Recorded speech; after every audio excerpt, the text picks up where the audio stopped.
হয় চাওক, আজিৰ দিনটোত অসমবাসীৰ কাৰণে এটা অতি গুৰুত্বপূৰ্ণ দিন, যিহেতু আজিৰ দিনটোতেই অসমৰ বিশেষকৈ মৰিয়নি যি বিধানসভা সমষ্টি, যোৰহাট জিলা মৰিয়নি বিধানসভা সমষ্টিৰ কলীয়াপানী, তিয়কৰ কলীয়াপানীত আজি তাৰিখত আজি আজি প্ৰায় 1 লাখ লিটাৰ দুগ্ধ উৎপাদন কৰিব পৰা এটা দুগ্ধ প্ৰকল্প আজি শিলান্যাস হ'ব। আজি ভূমি পূজন কৰিব কেন্দ্ৰীয় মন্ত্ৰী ৰাজীৱ ৰঞ্জন সিং ডাঙৰীয়াই।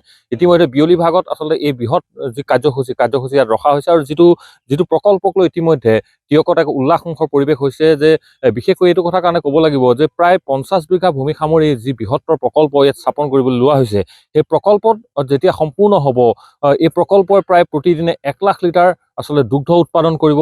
তাৰ সমান্তৰালভাৱে এই যি প্ৰকল্পটোৰ লগত আচলতে হাজাৰ হাজাৰ যুৱক যুৱতী সংস্থাপিত হ'ব। এই যিবোৰ কথা, এই কথা বতৰাবোৰে কিন্তু যথেষ্ট আশা কঢ়িয়াইছে। আৰু বিশেষকৈ ক'বলৈ গ'লে অসমৰ, বিশেষকৈ উজনি অসমৰ যি গ্ৰাম্য অৰ্থনীতি ত্বৰান্বিত কৰাত এই যি প্ৰকল্প, এই প্ৰকল্পই যে অনাগত সময়ত এটা অন্যতম ভূমিকা ল'ব, সেইটো কথা কিন্তু নিশ্চিত। বিশেষভাৱে আৰু অতি উৎফুল্লিত হোৱাৰ কাৰণ হৈছে যে 90 দশকতে সেই সময়ৰ যিখন চৰকাৰ, সেই চৰকাৰখনে এনেধৰণৰ এটা অভিলাষী প্ৰকল্প, দুগ্ধ উৎপাদন প্ৰকল্প আচলতে এই স্থানতেই স্থাপনৰ এক পৰিকল্পনা কৰিছিল। পৰৱৰ্তী সময়ত বিভিন্ন ধৰণৰ কাৰ্যব্যৱস্থাৰ কাৰণে সেইসমূহ প্ৰকল্প আচলতে ধ্বংসস্তূপত পৰিণত হৈছিল। স্থানীয় লোকসকলে, দল সংগঠনসমূহে এই বিগত সময়ছোৱাত বহু প্ৰতিবাদ কৰিছিল এই প্ৰকল্প পুনৰ উদ্ধাৰৰ কাৰণে। কিন্তু আজি তাৰিখত সেই প্ৰকল্পই আচলতে ৰূপ দিয়াৰ এক নতুনকৈ আচলতে চৰকাৰখনে চিন্তা কৰিছে।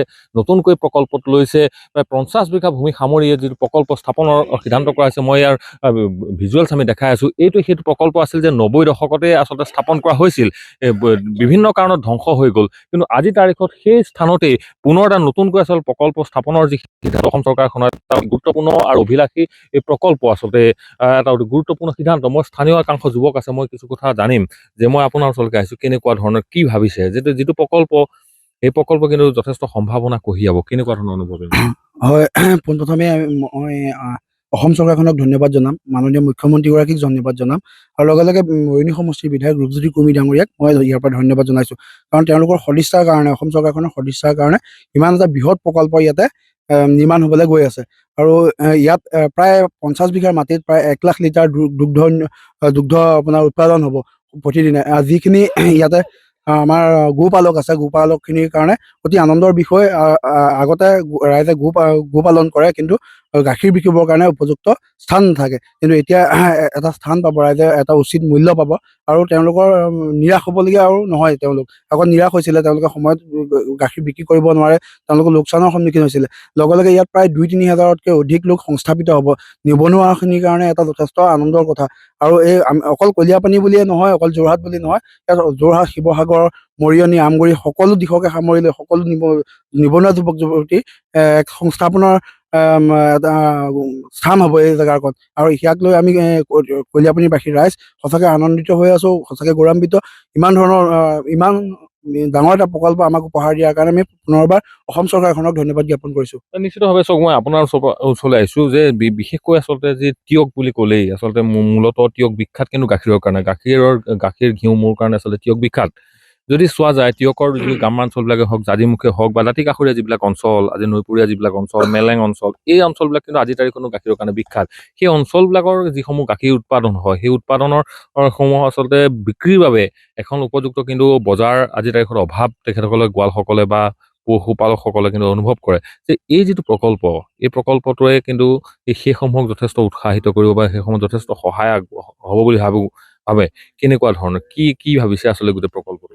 নিশ্চিতভাৱে যেতিয়া এই উদ্যোগটো স্থাপন হ'ব, কাৰ্যকৰী হ'ব, তেতিয়া ওচৰৰ বৃহত্তৰ অঞ্চলত মানুহে দুগ্ধ যিবোৰ উৎপাদন হৈছে, তেওঁলোকে ইয়াত বিক্ৰীৰ বাবে বা আমুল আপোনাৰ ক্ৰীম হওক, পনীৰ হওক বা চীজ হওক, যিকোনো তেওঁলোকে বিক্ৰীৰ বাবে তেওঁলোকে ইয়াৰ পৰা উলিয়াই দিব, বিক্ৰী কৰিব পাৰিব, আৰু এটা বৃহৎ বজাৰ আমাৰ সৃষ্টি হ'ব।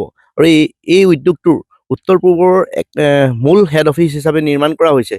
গতিকে এটা বৃহৎ বজাৰ হিচাপত যোৰহাট জিলাই তথা সমগ্ৰ উত্তৰ পূৰ্বাঞ্চলে এক বৃহৎ বজাৰ পাবলৈ সক্ষম হ'ব।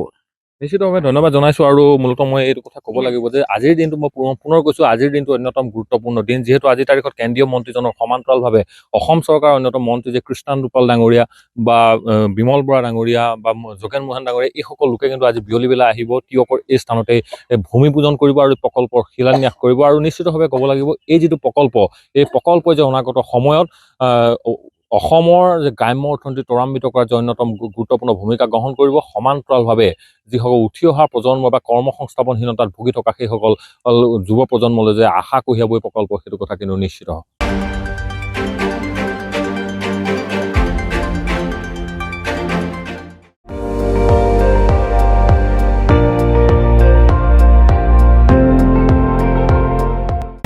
আপুনি চাই আছে ND24, সৰ্বশ্ৰেষ্ঠ নহয় সৰ্বোত্তমৰ দৌৰত।